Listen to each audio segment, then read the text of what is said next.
Christmas എന്ന് കേൾക്കുമ്പോൾ തന്നെ നമ്മുടെ മനസ്സിലേക്ക് വരുന്നത് ക്രിസ്മസ് ട്രീ, സാന്റക്ലോസ്, സ്വീറ്റ്സ് ഒക്കെയാണ് അല്ലേ? അതിനോടൊപ്പം തന്നെ കുറേ കളേഴ്സും. ആ കളേഴ്സ് എല്ലാം കൂടെ ഒരുമിച്ച് ചേർത്തൊരു സ്വീറ്റ് ബോൾ റെഡിയാക്കിയാലോ?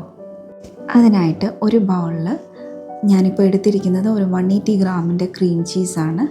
അതിൻ്റെ കൂടത്തിൽ അല്പം കണ്ടൻസ് മിൽക്ക്, അല്പം ഫ്രഷ് ക്രീം, ഇതെല്ലാം കൂടി നന്നായിട്ടൊന്ന് ബീറ്റ് ചെയ്തെടുക്കാം. സ്വീറ്റ്നെസ് ഒന്ന് നോക്കിയിട്ട് ആവശ്യമെങ്കിൽ ഒരല്പം കൂടെ കണ്ടൻസ് മിൽക്ക് ഇട്ട് കൊടുക്കാം. കുറച്ചുകൂടെ ഒരു ക്രീമിനെസ്സിന് വേണ്ടിയിട്ട് നമുക്ക് ഗ്രീക്ക് യോഗർട്ട് ഇട്ട് കൊടുക്കാം.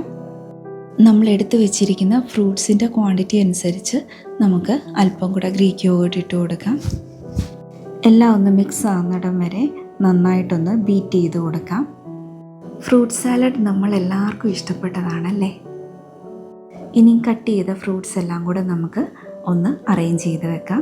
Apple, green grapes, black grapes, കുറച്ച് പ്ലം, കുറച്ച് ബനാന, കുറച്ച് സ്ട്രോബെറി കട്ട് ചെയ്തത്, കുറച്ച് ആപ്രിക്കോട്ട്.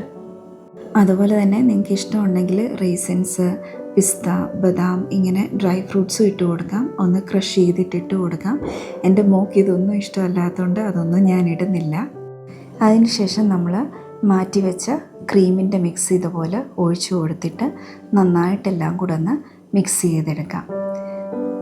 എപ്പോഴും കസ്റ്റേർഡും കൊണ്ടായിരുന്നു ഫ്രൂട്ട് സാലഡ് ഉണ്ടാക്കിക്കൊണ്ടിരുന്നത്. മോള് ചോദിച്ചു, അമ്മ ഒന്ന് സ്പെഷ്യലാക്കാവോ എന്ന് ചോദിച്ചു. ലാസ്റ്റ് ഒരു ഭംഗിക്ക് വേണ്ടിയിട്ട് അല്പം അനാറ്, അല്പം ക്രഷ് ചെയ്ത കാഷ്യൂ മോള് സമ്മതിച്ചു ചെയ്തിട്ടോളാൻ. അപ്പം എല്ലാവർക്കും ഹാപ്പി ക്രിസ്മസ്. ബൈ.